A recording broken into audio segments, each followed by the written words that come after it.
Honestly, there's no good timing. Either the economy's having issues or something happened in your family. Like you mentioned, for me, I was 1 month before I gave birth to my second child. So technically like a horrible time. But I think at the end of the day, being an entrepreneur is learning how to make it work for you and just deciding you're going to make it happen no matter what. And so I think if you want to do it now and you have that urge, that's the right timing. That's how you know. I cannot be 25 and only looking forward to the weekend. This cannot be my next couple decades, right, of work. I always tell myself, I backpacked across Africa by myself. Like I fed wild hyenas raw meat out of my mouth. I gorilla trekked. Like I just remind myself of all the things I've done.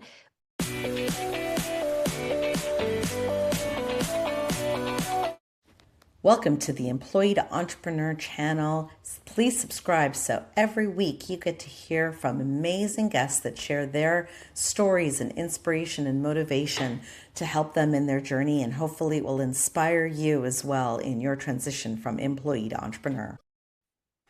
Hey everybody, it's Anita Sarda, and I am so excited for this segment of Employee to Entrepreneur. We have a very special guest today. She has such a cool story, not just for her journey from employee to entrepreneur, but what she's done with it to create an incredible social impact.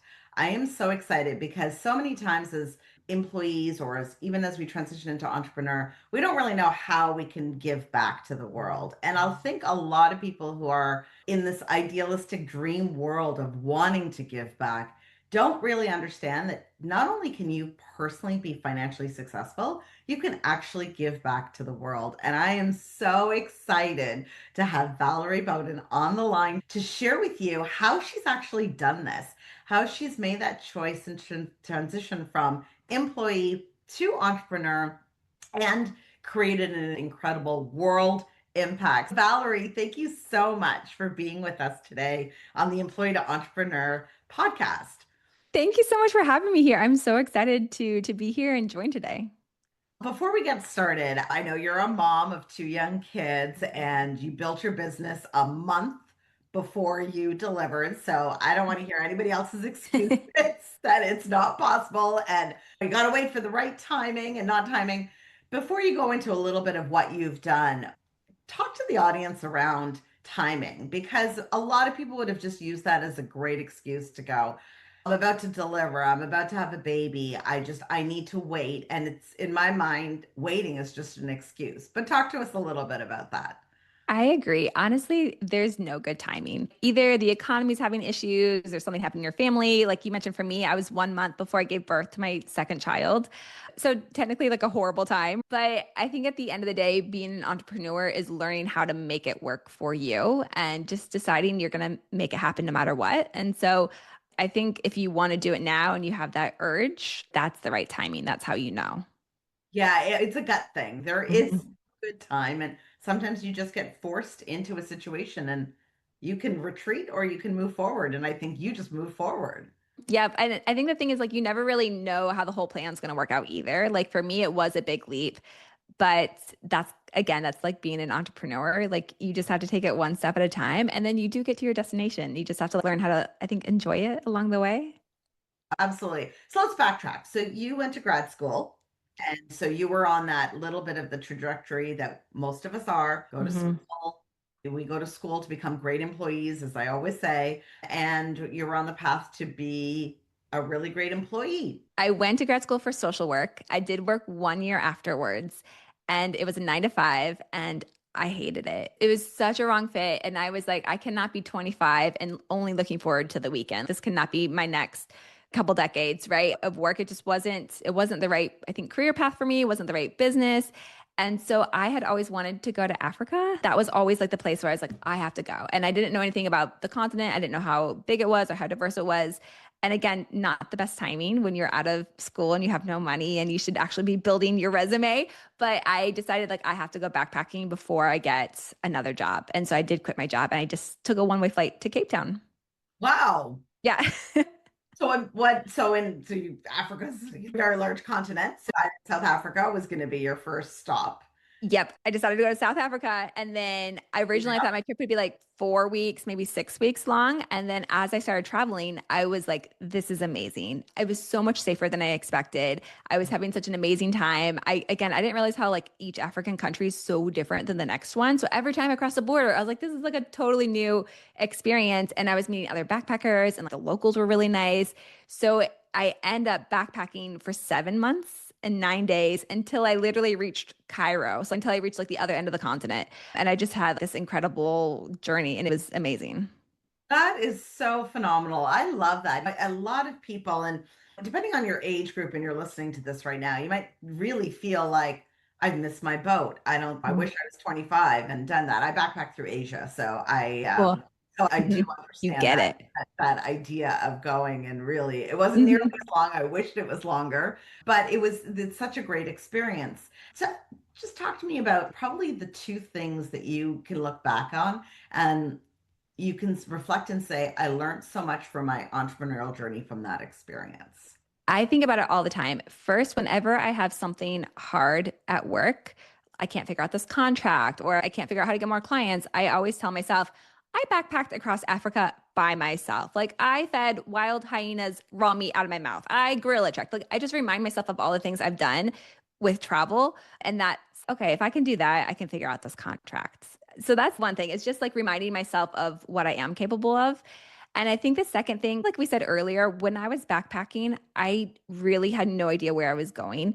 Like African countries don't have, while there's like lots of travel, there's not as much online. So you don't know where the hotels are or the buses until you literally get to that town or to that bus station and then somebody tells you. And so I just learned how to like go with the flow and really just show up that day. And that's like entrepreneurship as well. You don't really know maybe how you're going to get to the next big milestone. You just know what you have to do that day. And then that day like leads you to the next one. So I think those are like the two biggest things I learned. And actually a third one Yeah. is that I remember when I was backpacking, I had such a great time. And then when I got to Cairo, I was like, oh, I don't even want to go back home. Like this, it didn't even feel accomplishment because I just had so much fun along the way. And so I think sometimes with entrepreneurs, we have this idea like, okay, I'm going to sell my business. I'm going to be a millionaire. I'm going to retire. And that's not the fun part. Like the fun part is literally like the day to day of what you're doing. And so whenever I start to get caught up in that mindset, I think, no, like right now I am doing what I really want to do and just enjoying every day.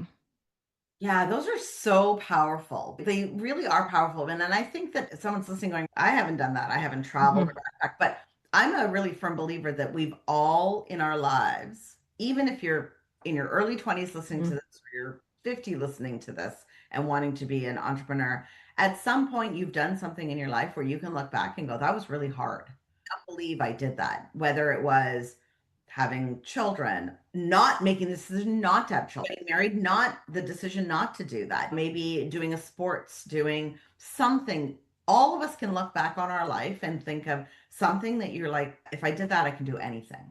Agreed. And enjoying that journey of doing it. I think that's so powerful. Mhm. Yeah, I think, yeah, you're right. Everybody has something that they've overcome that's hard. And we just forget that, like how capable we are. We have to like remind ourselves like of everything we've overcome. Yeah, absolutely. We really do. Talk to us a little bit about your business because your Mhm. business was inspired because of your trip. And that's why you're now doing, and you're really focused on the social aspect of it. Why was that important to you? As an American, I grew up thinking of African countries in terms of like poverty or charity. And then I start traveling and I'm like, these are the coolest countries ever. There's so much talent, so much potential, so much like amazing things happening. And I also realized that a lot of these nonprofits and charities that I was seeing when I was in Africa really weren't making an impact. Sometimes they're actually having a negative impact. And when after my trip, I decided to live in Ethiopia for a while. I ended up actually staying for 8 years. I had such a great time. And I realized like I don't want to do nonprofit work anymore, even though I have a social work background. I really wanted to switch to business. I got really excited about the idea of job creation. And so I started working for like an outsourcing company there that was American. And we handled all these like large Fortune 500 companies. And that was really when I was like the typical employee doing the corporate life, working for big corporations. Yeah. And I started realizing that these big corporations don't pay their outsourcing teams very much, like pennies on the dollar, 50 cents an hour. And I started realizing like these Ethiopians are so smart and they're delivering such great talent and they should get paid more. And so part of our social impact now with the company I started is like, how do we pay people better and get them like fair prices? But part of the social impact for me is also helping Americans, others see that there is so much talent and so much business capabilities in Africa, and what we've thought about the continent is wrong. And I want to be kind of the voice that shows, let's rethink this continent because it's actually a great place to hire from and do business in. Yeah, that's amazing. Win-win, right? Win. Isn't that, I think that's really the notion of when you're an employee, the win-win tends to be, and I'm not saying all companies, but Mhm. tends to be the internal company. It's a win for the company, and it's not necessarily a win for everyone else. Whereas when you start going down the entrepreneurial journey, the win can often just be yourself. But when you can make it a win-win for everyone around you, I think that's where you've got that special sauce that really Mhm. makes success happen. It makes it really fun to see. Now we have team members in Africa who are getting paid well, like 70% of who we hire is women. I have internal employees, but also the businesses that we're supporting, a lot of them are entrepreneurs who are like, I can't quite afford like a full-time person in the US or in Canada, but I can hire someone overseas who's more affordable and they will help me grow my entrepreneur like dream as well. Yeah, that one of the reasons why I was so excited about this podcast Mhm. as well is that I'm a really big believer, and this is a very late belief that I did not understand. I will say it was probably one of the things that hindered me in my growth as an entrepreneur because as an employee, you do all the work yourself. You don't have to do everything by yourself. And we should be outsourcing the things you're not good at, really Mhm. being able to identify your strengths and weaknesses and outsourcing your weaknesses, paying for people who are way more talented because it frees up your time to do your business more, to maybe even look at new opportunities and new projects to add to your portfolio rather than just becoming an employee within your own business, which is so easy to have happen because we're used to being an employee.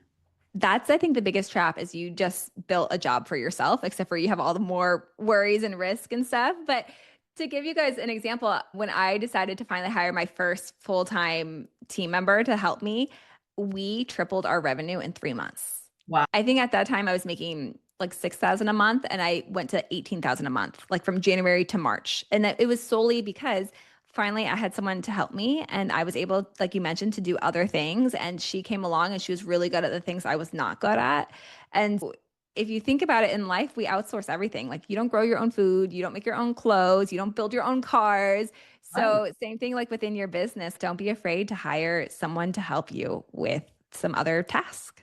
Yeah, and in the world of entrepreneurship, it is complicated. We are supposed to be the CEO, the COO, CFO, COO. We are the C levels for everything. We're supposed to be experts in marketing and in sales. And there are obviously things that you need to know how to do, but there is not everything you need to be good at. And Mhm. but I do understand it can sometimes get a little pricey to say, I don't really have the money yet to outsource certain things, but there are a lot of different creative ways of doing it. And if you can help another person build their own economy as you've created this platform, that's amazing.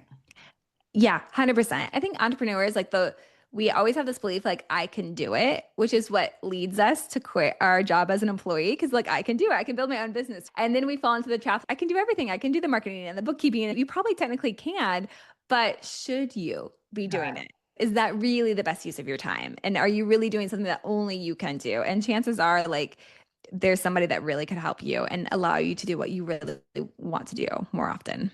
Okay, let me ask you this question. What's a challenge you faced that taught you something unexpected? Oh, that's a great question. I guess one challenge that was unexpected is it is when I was building my team because you think it's going to be really great to hire people. And then I realized I'm a really bad manager. Because again, as like an employee, you're really good at what you do. And then now you have to transfer all your knowledge and skills to a new team member. And so I realized that I needed to grow my leadership skills. And so that was a turning point in the business when I started focusing on like leadership and how I can train my team better. Yeah, and it's so true because we do want to, and there's a lot of control that happens Mhm.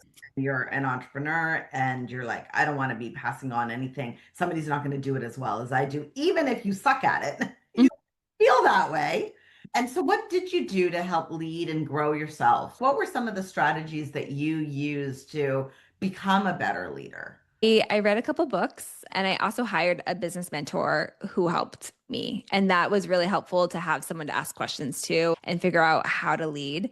And some of it was also just being okay with asking questions to my team. Like I didn't have to actually be the expert. I can ask questions instead of thinking I know everything. And yeah, just I had to switch my whole entire approach. That's so great. I want to reiterate and point out the two nuggets you just said. One is you took a lead, you hired someone. You didn't expect Mhm. that you knew someone, everything. That's great. And I love the fact that you kept asking questions. Sometimes, again, and I know this from an employee standpoint, the concept is the employee, and at least I felt this in my corporate world, was I should know everything because if I don't know it, then why do you need to keep me around? I should just know. So even if I'm asking questions, it was really just, please don't let me lose my job because I don't know the Mhm. answers to these questions. I just need to know. Whereas Yes. as an entrepreneur, do you feel a little bit more that it's more acceptable to just say, I don't know? I think at entrepreneurs, we think we have to know everything, but you're right. Like there's actually power in admitting that you don't know, but I'm going to figure it out. Yeah, absolutely. Absolutely. That's really great. Those are really great nuggets. What do you think has been your biggest influence on your work? What is the thing that you would say changed or was instrumental in how your work and your business, the trajectory of it? Yeah.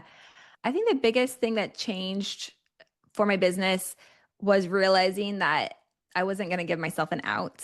I think I started putting myself out so publicly on LinkedIn and on guest podcasts. And so I think what really changed our business when I realized like, I'm going to make this work. Like failure is truly not the option. I've put my reputation out there too much for this to not succeed. So somehow I'm going to make it work. And that has really driven me. And it's also transformed the way I do the business because I'm not looking for the shortcuts or the band-aids. I'm really looking for what's going to build this over the long term and like making better decisions that way. Yeah, was that something that came from internal? Was it something that you learned as a child? Was it a mentor? Mm. Like, how did you even feel that way? And then how did you trust your gut to move forward with that? I think it just came internally. I think before I had, when I was in Ethiopia and before I had worked at the outsourcing company, I had tried little things at entrepreneurship and I didn't really take it too seriously. I was really afraid to put myself out there. And then, of course, they all failed because I didn't put myself out there. And then I had to do like the worst thing ever, which is become an employee again. And so this time when I took the leap to be an entrepreneur, I was like, this is the last time. I'm not going back to a 9 to 5. And it was just like a gut instinct. No matter what, I'm gonna make this work. There's no other choices. And then that forced me to do all the big scary things that actually make the business work. Yeah, and I always say this, I say this all the time. Not everybody was meant to be an entrepreneur, and that's completely fine. And it's great. If you love your job, just do it amazing. Like it's not just a job, it's your job, it's your profession. Enjoy it, love it. But for those people that actually have that internal feeling like you did that says, I'm going to make this work, then you've got to go all in. Like you can't, I get Hmm. people who straddle between the two, and that's temporarily a great option to straddle. But once you've gotten that taste of it, at some point, taking the leap and trusting yourself. And Yep. it I think sounds like trusting that's yourself is a exactly big what you did. thing. And I think, especially if you're a parent, for me, it was also like, if I go back to a 9 to 5, I'm going to start missing out on my kids' childhood. And that was one of the things that actually, again, prompted me to become an entrepreneur a month before my daughter gave birth, is because when my son was little, I remember him like crying outside the door and I couldn't open the door because I was in a meeting. And it just felt so bad. So when my daughter came along, I was like, I can't keep doing this. And now I've built like my schedule around their school schedule and I'm able to take off when I need to and go to doctor's appointments. And I have the kind of clients who don't care if they make an appearance in a Zoom call. And so it was one of those things like I can't go back to becoming an employee because it doesn't fit my family dream anymore.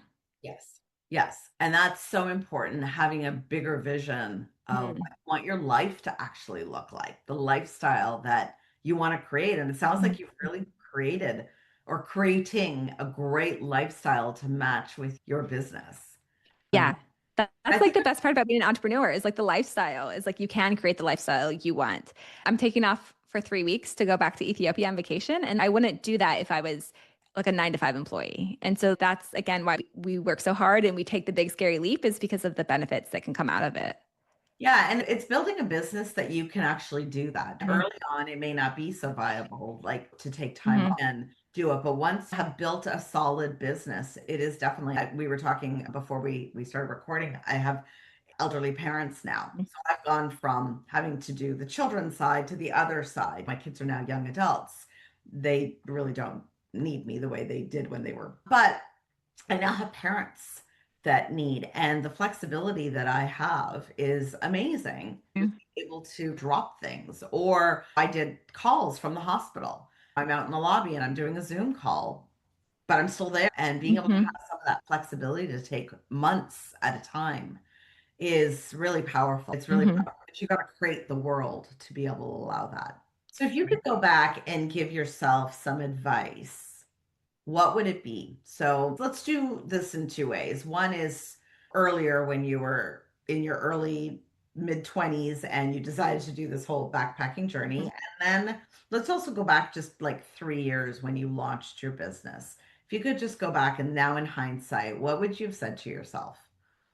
Oh, that's such a great question. When I was starting my backpacking journey, I think I would have just told myself to make it even longer, to have more fun, to not worry so much about how it's going to turn out, just to like really embrace the moments more than I did. If I could go back before I started my entrepreneur journey, I would probably do a couple things different. I probably would have stuck with a mentor who could really help me a little bit more because I learned the hard way and I didn't have to. I think in my first year, we had a bad contract. I didn't have a legal support. So I lost out, I think, on like $30,000 just because I had a contract that wasn't like legally enforceable.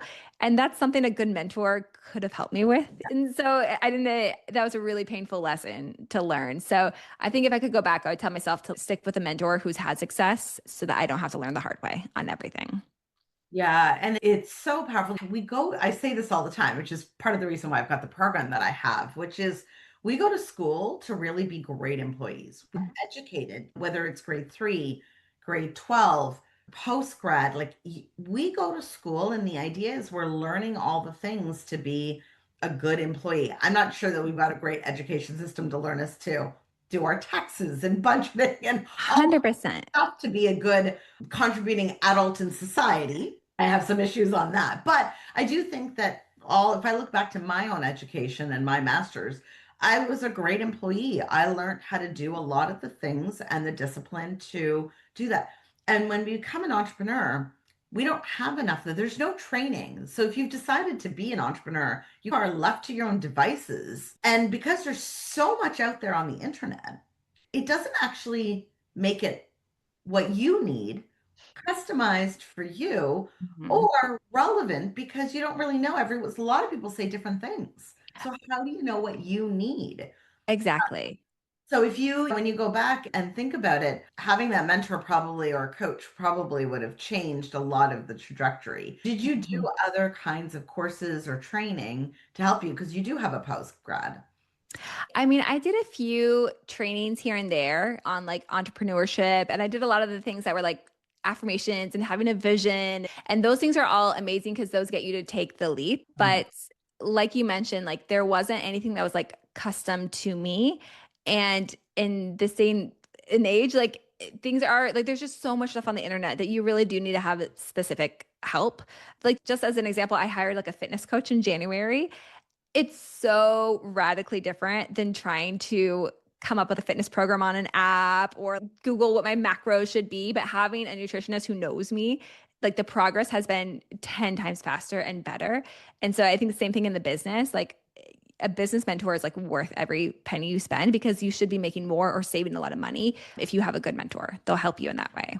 Yeah, that's amazing. I love it. And it's challenging when you can look at hindsight and go, oh, I should have done that. But Mhm. I also find that's such an interesting question to hear the answer because most of the time it's the learning that comes. If I've done it, if I thought about it once, I can think about it in the future too. Mhm. I'm sure when you hit your next levels, you're like, how do I hit my next? Because the last thing you want to be doing is plateauing. Exactly. You always want to be challenged and keep growing. Yeah, exactly. So, what are you excited about? Talk about something that is exciting you now that you're working on to get to your next plateau. What is it that you're dreaming up? How much of it can you share with us? Yes. to help us understand where your growth is happening. I'm lucky that I'm now almost year 3 into my entrepreneurship journey. So I've been able to hire team members to actually support me. So I'm in the process of really working on the business and not in the business. So I hired sales reps to do the sales calls. It was always me before. I hired like an account manager to help with the clients. I've almost hired a position for everything I was doing. And it's such a different part of my business chapter because I'm not the one doing like the day-to-day sales calls and the running around. But instead, strategically now, I have time to do these big projects that will really move the needle. And I'm already seeing such an amazing impact because now I have time to do the things I probably didn't have time to do before. And that's a really cool part when you're an entrepreneur and you can start to replace yourself and really work on the business. That's amazing. Africa is a massive continent. Obviously, there's skills, and you had mentioned that as you traveled, every country felt different. The previous country. And I think for people who have not been to Africa yet, but I've traveled through Europe and I've traveled through Mm-hmm. Asia, other countries. And it is true. The minute you cross a border, it feels completely different. Mm-hmm. Even if they're like attached at the border, it's amazing. I think even Yeah. Canada and America, same Yes. thing, regardless of what's going on in our politics right now, but it is a very different country, both ways, whatever you do. So why Ethiopia, I guess, is one question. What is the probability of expanding into other countries? Yep. So because I did travel, I have look, it makes me really excited about all the countries and I know that there's good talent. So we have started slowly hiring in different countries. So I think we're hiring from about 4 or 5 different countries, but most of them are probably in Ethiopia because that's where I lived for 8 years. My husband's also Ethiopian. I met him when I was living there. My team is Ethiopian. But yeah, my goal would be that anyone on the African continent who wants a great remote job and is professional, like that can get plugged into our company and then find a great entrepreneur in the US or Canada that really needs the support as well. Yeah, that's so exciting. I'm just so thrilled, and I love the fact that you've working to equalize the playing Mhm. field locally at in that country, because it Mhm. is so true that the more I believe, the more you can help at a local level, it actually helps an entire community.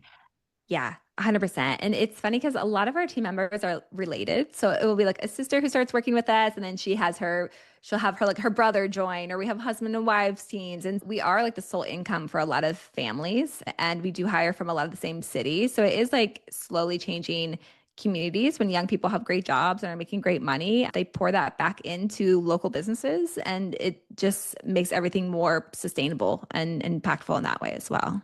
Yeah, and snowball. Just to go back on the other question, what do people misunderstand about maybe the work that you're doing? And let's talk about that for a second, because I think the internet's been amazing, and reels and Instagram reels and whatnot at showcasing different countries and different places to visit. But there's also the stigma around quality of work and notion of that. How are you overcoming this? Is that a barrier to your business growth? And as an entrepreneur, how are you dealing with some of that? Yeah, there's a couple barriers. First, for us, a lot of people don't know you can hire from Africa, so they don't even know it exists. I think the great thing about entrepreneurs is that they are so innovative and ahead of trends that when we do explain the value proposition, they're like, I get it. Like, I'll try it out. And they're very open, which is like why I love entrepreneurs. But I think the biggest barrier is actually that outsourcing can have a bad reputation. Like you mentioned, sometimes people think of bad quality. Like we've all been on like a call center and it's like they can't understand you and they're not helpful and it's frustrating.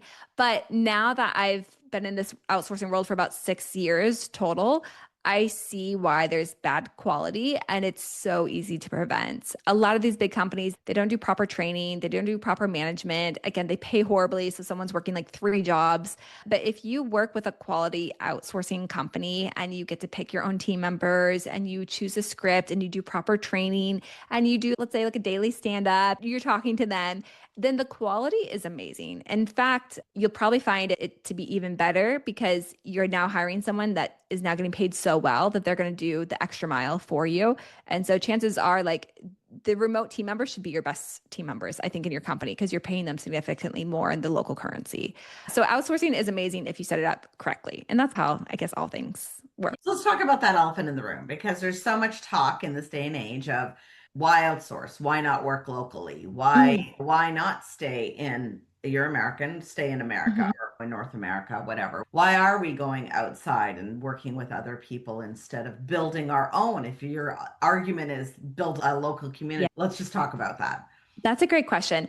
I think companies today, and especially the future, are going to have the three components. You're going to have your internal company based, like your internal employees in America or Canada. You're going to have some outsourced labor, and then you're also going to use AI.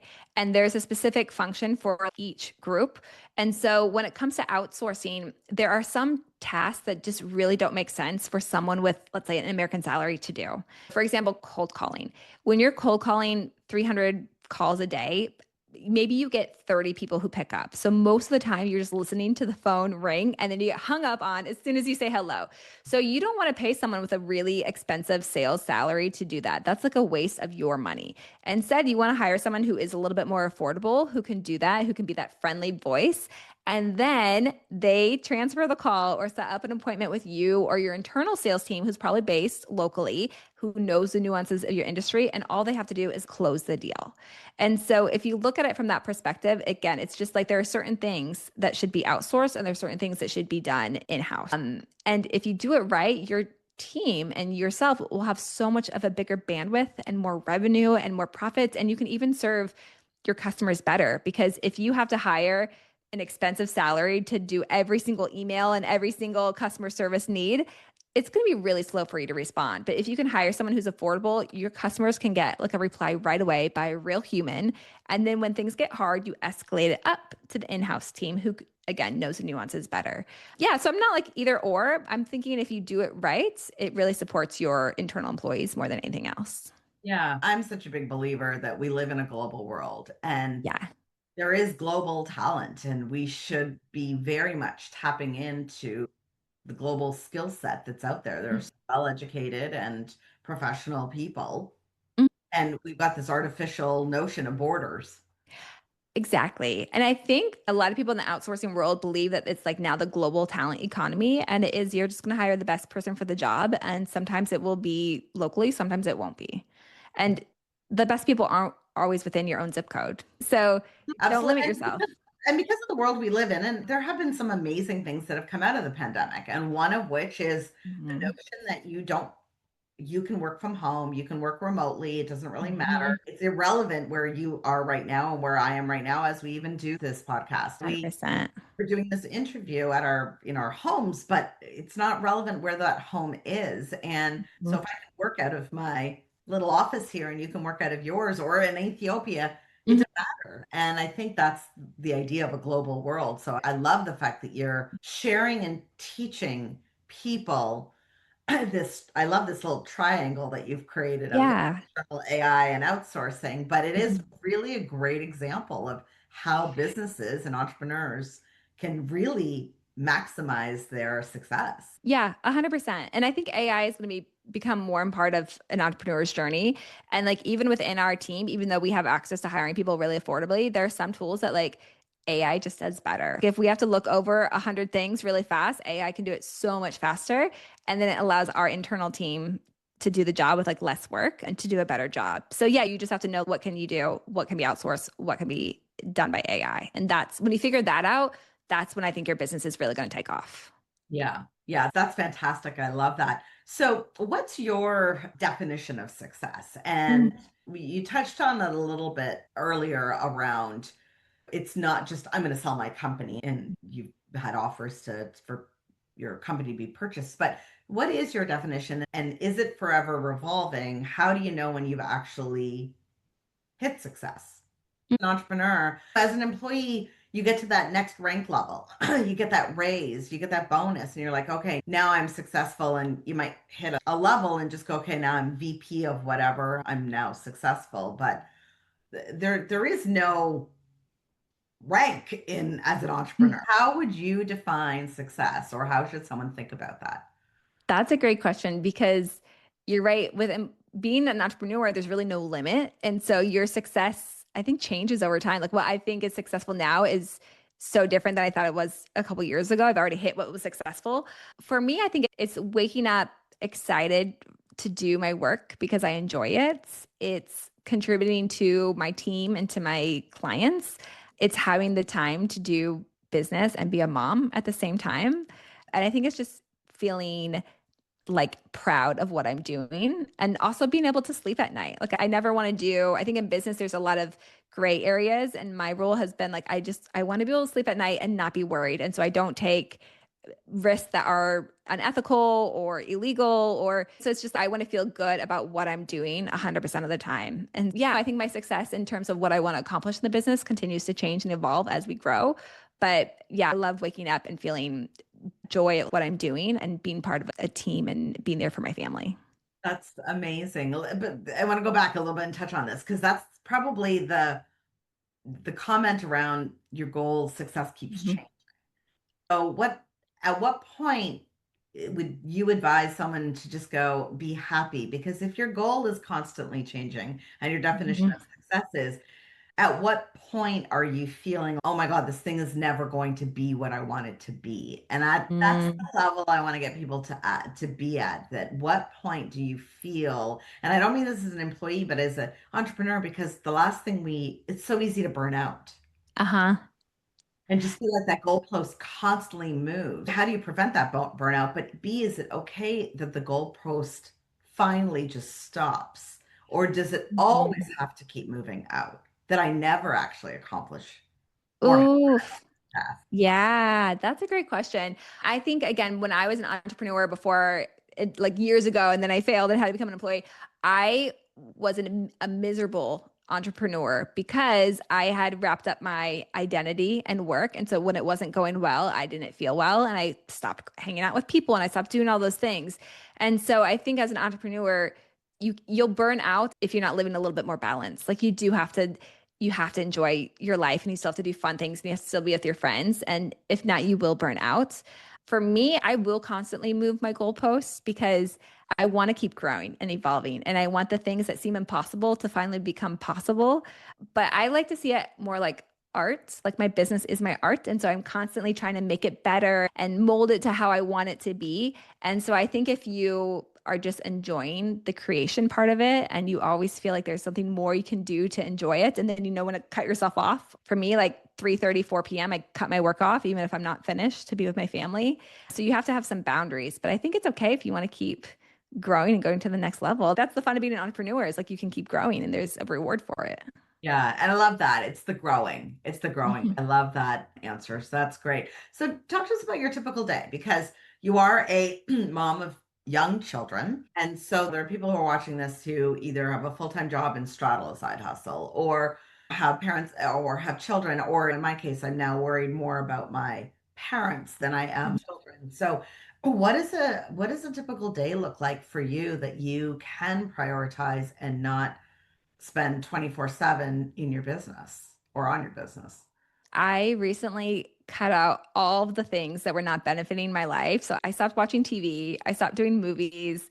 I don't drink during the week anymore. And it's amazing how much time you have. And so I usually wake up early around 5:30 in the morning. I take a walk to get my steps in. I eat breakfast and then I have the morning chaos of getting two small kids ready for daycare. And then I generally work 9 to 3:30 from home doing different things a lot of the things I'm doing now is training my team and building up systems so I can understand what's happening, the visibility. And then by 3:34, I cut it off. I'm with my kids again and dinner, and then I go to the gym at night, and then I go to bed early by 9 o'clock. And I've learned to find, yeah, the joy in living, and I don't let myself binge TV. I deleted Instagram from my phone. Yeah, if you cut those things out, you really do have a lot of extra time.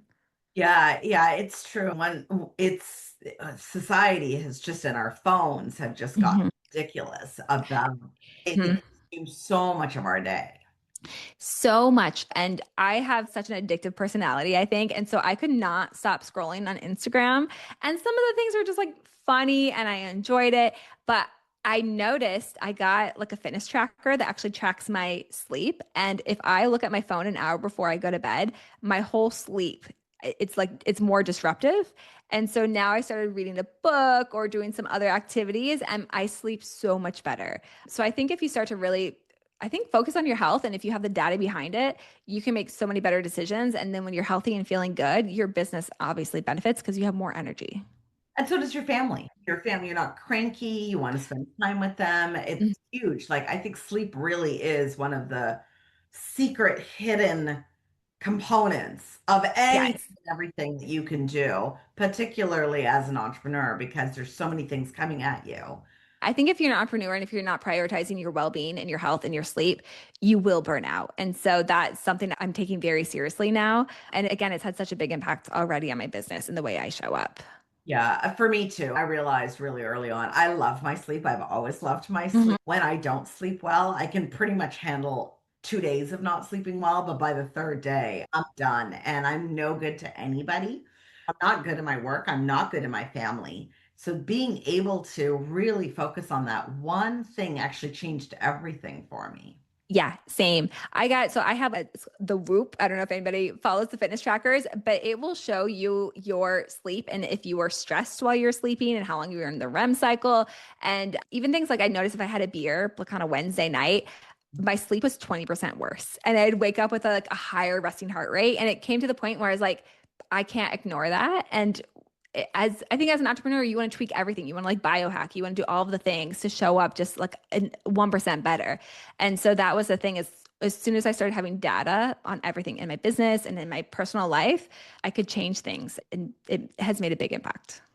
That's amazing. There's so much nuggets that you've shared in this call. Thank you so much. So let me find the one last question before we wrap up. What is one thing you wish people would ask you more? Oh, great question. I wish people would ask me more about hiring from Africa because I'm always the one that has to tell people they should hire from Africa. So I wish more people really knew that you could hire from Africa and to know the different positions you can hire from, the different countries, and to have more people aware of what we're doing before they even come to us, I think would be fantastic. So, how would someone do that knowledge? Like, what would prompt someone to even think about that? Yeah, great question. I think if people follow me on LinkedIn, I do tons of things on how do you hire a remote team member? What does like proper training and onboarding look like? And so I think if people follow me or other people in the industry, you'll start to ask the right questions. And then from there, it just makes sense to hire from Africa because that's where the biggest outsourcing hubs are emerging from. And I think also just again, like if you are on social media, seeing a different side, follow some influencers who are based on the continent and you'll start to see like an entire different side of the continent that you won't see on like CNN news. Yeah, that's amazing. Valerie, thank you. In the show notes, we're going to be able to have all your contact information, Mhm. and your LinkedIn, and just some more information. And I just really appreciate you and what you're doing and your journey. It's been an amazing talk with you, and thank you for all your nuggets. Thank you so much. I'm so excited for the employees out there who want to become entrepreneurs or the new entrepreneurs. Hang in there and you'll get there. And that's why I'm so excited for what you're doing and what you're supporting people with on the show. It makes such a big difference. And being an entrepreneur has changed my life for the better. So I'm so happy for more people to have that as well. Amazing. Congratulations. I look forward to seeing all of your successes and even more, and just creating this hub throughout the entire continent of Africa. How's that? Love it. Thank you so much. Take care. Thank you again. Thanks for watching. Hopefully, you were inspired just as I was by our amazing guest. Please subscribe because every week we will be interviewing someone else who's made that transition from employee to entrepreneur. In the comments, please share the one nugget that you heard that will change your business as well.